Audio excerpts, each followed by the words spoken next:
தோளில் துண்டு போட்டு வேஷம் போடும் போலி விவசாயிகள் நாங்கள் அல்ல. எடப்பாடி பழனிசாமி மீது முதலமைச்சர் மு க ஸ்டாலின் விமர்சனம். எல்லா வகையிலும் விவசாயத்திற்கு துரோகம் செய்த ஆட்சிதான் கடந்த கால ஆட்சி என்றும் காட்டம். துண்டு போட்டுக்கிட்டு வேஷம் போடுகிற போலி விவசாயிகள் நாங்கள் கிடையாது. உங்களுக்கு ஒரு பிரச்சனை வந்தா முதல் ஆளா துணை நீக்கிறவங்க நாங்க. களைகள் நுழைக்கும் என்பது விவசாயிகளுடைய இருக்கக்கூடிய உங்களுக்கு நல்லா தெரியும். அப்படிப்பட்ட கலையாக தான் கடந்த அதிமுக ஆட்சி இருந்துச்சு. எல்லா வகையிலும் விவசாயிகளுக்கு துரோகம் செஞ்ச ஆட்சி அது. திமுக அரசு பல்வேறு சுமைகளை தமிழக மக்களின் தலையில் சுமத்தி இருப்பதாக அதிமுக பொதுச் செயலாளர் இபிஎஸ் குற்றச்சாட்டு. உண்மைகளை எல்லாம் உணர்ந்தும் கூட்டணி தர்மம் என்ற பெயரில் பல கட்சிகள் அறிவாலயத்தை சுற்றுவதாக விமர்சனம்.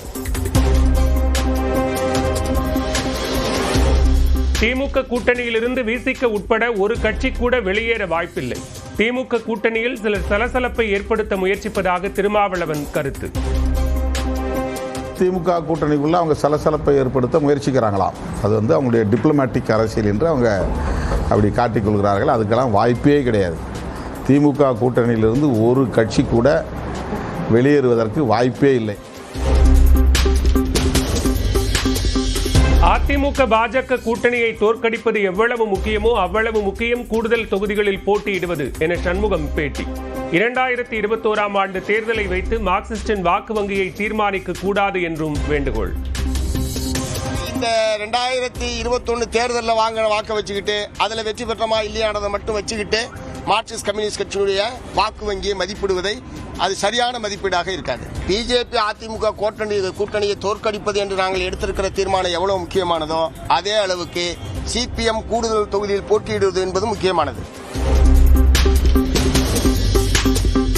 கூட்டணி இல்லாமல் கம்யூனிஸ்ட் கட்சியும் வெற்றி பெற முடியாது என டி.கே.எஸ். இளங்கோவன் கருத்து. திமுகவிற்கு எதிரான கருத்தை சண்முகம் கூறவில்லை என்றும் கூட்டணி வலிமையாக இருக்க வேண்டும் என்றே கூறியுள்ளார் என்றும் பேட்டி. கூட்டணி இல்லாமல் திமுக வெற்றி பெற முடியாது என்பதையும் தாண்டி கூட்டணி இல்லாமல் கம்யூனிஸ்ட் கட்சியும் வெற்றி பெற முடியாது. இந்த கூட்டணி தேவை என்பதன் அவசியத்தை விளக்க இதை சொல்லியிருப்பாரே தவிர திமுகவுக்கு எதிரான கருத்தாக நான் பார்க்கவில்லை. அதிமுக பாஜக கூட்டணிக்கு மதிமுக வர வாய்ப்பா? தற்போதைக்கு கூற முடியாது என தமிழக பாஜக தலைவர் நயினார் நாகேந்திரன் பேட்டி. கூட்டணியை பொறுத்தவரையிலும் நிறைய பேர் பாரதிய ஜனதா கட்சிக்கு வருவார்கள். தேசிய ஜனநாயக கூட்டணி வருவதற்கான நிறைய வாய்ப்புகள் இருக்கிறது. தேசிய ஜனநாயக கூட்டணி சேருவதற்கான நிறைய வாய்ப்புகள் இருக்கிறது. அதை பற்றி நான் இப்போ உங்களுக்கு சொல்ல முடியாது. இந்த இடத்துல வருவாங்க, நான் அதை பற்றி அப்புறம் போய் சொல்லுவேன். தேமுதிகவுக்கு மாநிலங்களவை சீட் தருவதாக கூறிவிட்டு தற்போது இபிஎஸ் மறுப்பது அதிர்ச்சி தருவதாக பிரேமலதா வேதனை. அவர்தான் எழுதி கையெழுத்து போட்டு கொடுத்தாரு. நீங்க அதே திருப்பி திருப்பி கேட்கறதுனால மேபி நாங்க காமிக்க வேண்டி வருமோன்னு கூட நான் யோசிக்கிறேன். நாங்க ஏன் இது வரைக்கும் அதை காமிக்கலன்னா நாகரிகம் கருதி. விஜய் தங்கள் வீட்டு பிள்ளை என்றும் கூட்டணி குறித்து அவர்தான் கூற வேண்டும் என்றும் கருத்து.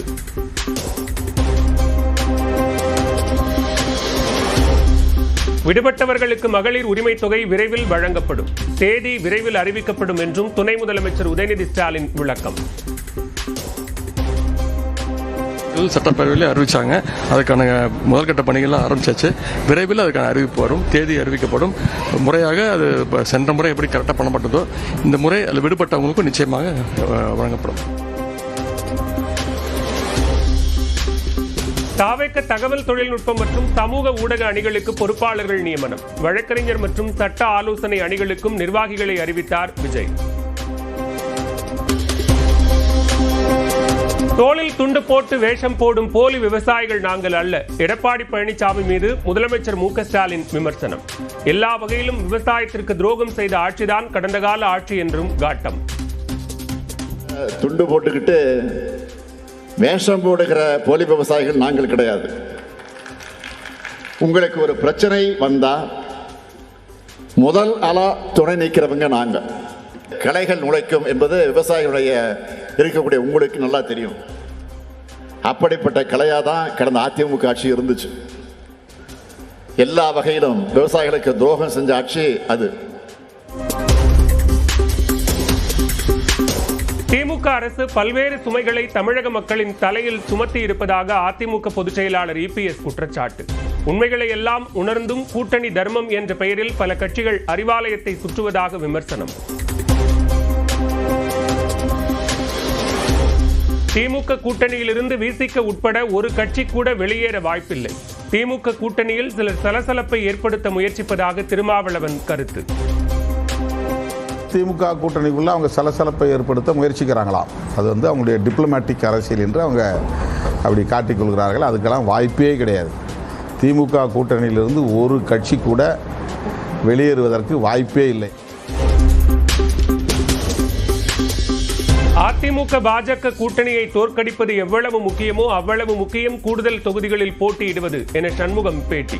2021ஆம் ஆண்டு தேர்தலை வைத்து மார்க்சிஸ்டின் வாக்கு வங்கியை தீர்மானிக்க கூடாது என்றும் வேண்டுகோள். இந்த 2021 தேர்தலில் வாங்கின வாக்கை வச்சுக்கிட்டு அதில் வெற்றி பெற்றமா இல்லையானதை மட்டும் வச்சுக்கிட்டு மார்க்சிஸ்ட் கம்யூனிஸ்ட் கட்சியினுடைய வாக்கு வங்கியை மதிப்பிடுவதை அது சரியான மதிப்பீடாக இருக்காது. பிஜேபி அதிமுக கூட்டணியை தோற்கடிப்பது என்று நாங்கள் எடுத்திருக்கிற தீர்மானம் எவ்வளவு முக்கியமானதோ அதே அளவுக்கு சிபிஎம் கூடுதல் தொகுதியில் போட்டியிடுவது என்பது முக்கியமானது. கூட்டணி இல்லாமல் கம்யூனிஸ்ட் கட்சியும் வெற்றி பெற முடியாது என டிகேஎஸ் இளங்கோவன் கருத்து. திமுகவிற்கு எதிரான கருத்தை சண்முகம் கூறவில்லை என்றும் கூட்டணி வலிமையாக இருக்க வேண்டும் என்றே கூறியுள்ளார் என்றும் பேட்டி. கூட்டணி இல்லாமல் திமுக வெற்றி பெற முடியாது என்பதையும் தாண்டி கூட்டணி இல்லாமல் கம்யூனிஸ்ட் கட்சியும் வெற்றி பெற முடியாது. இந்த கூட்டணி தேவை என்பதன் அவசியத்தை விளக்க இதை சொல்லியிருப்பாரே தவிர திமுகவுக்கு எதிரான கருத்தாக நான் பார்க்கவில்லை. அதிமுக பாஜக கூட்டணிக்கு மதிமுக வர வாய்ப்பா? தற்போதைக்கு கூற முடியாது என தமிழக பாஜக தலைவர் நயினார் நாகேந்திரன் பேட்டி. கூட்டணியை பொறுத்தவரையிலும் நிறைய பேர் பாரதிய ஜனதா கட்சிக்கு வருவார்கள். தேசிய ஜனநாயக கூட்டணி வருவதற்கான நிறைய வாய்ப்புகள் இருக்கிறது. தேசிய ஜனநாயக கூட்டணி சேருவதற்கான நிறைய வாய்ப்புகள் இருக்கிறது. அதை பற்றி நான் இப்போ உங்களுக்கு சொல்ல முடியாது. வருவாங்க, நான் அதை பற்றி அப்புறம் போய் சொல்லுவேன். தேமுதிகவுக்கு மாநிலங்களவை சீட் தருவதாக கூறிவிட்டு தற்போது இபிஎஸ் மறுப்பது அதிர்ச்சி தருவதாக பிரேமலதா வேதனை. அவர்தான் எழுதி கையெழுத்து போட்டு கொடுத்தாரு. நீங்க அதே திருப்பி திருப்பி கேட்கறதுனால மேபி நாங்க காமிக்க வேண்டி வருமோன்னு கூட நான் யோசிக்கிறேன். நாங்க ஏன் இது வரைக்கும் அதை காமிக்கலன்னா நாகரிகம் கருதி. விஜய் தங்கள் வீட்டு பிள்ளை என்றும் கூட்டணி குறித்து அவர்தான் கூற வேண்டும் என்றும் கருத்து.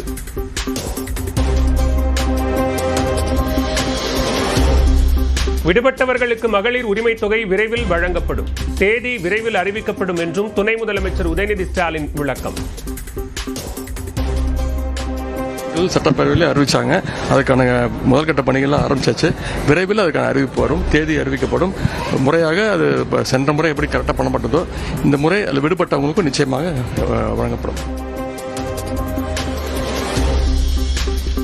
தாவேக்க தகவல் தொழில்நுட்பம் மற்றும் சமூக ஊடக அணிகளுக்கு பொறுப்பாளர்கள் நியமனம். வழக்கறிஞர் மற்றும் சட்ட ஆலோசனை அணிகளுக்கும் நிர்வாகிகளை அறிவித்தார் விஜய்.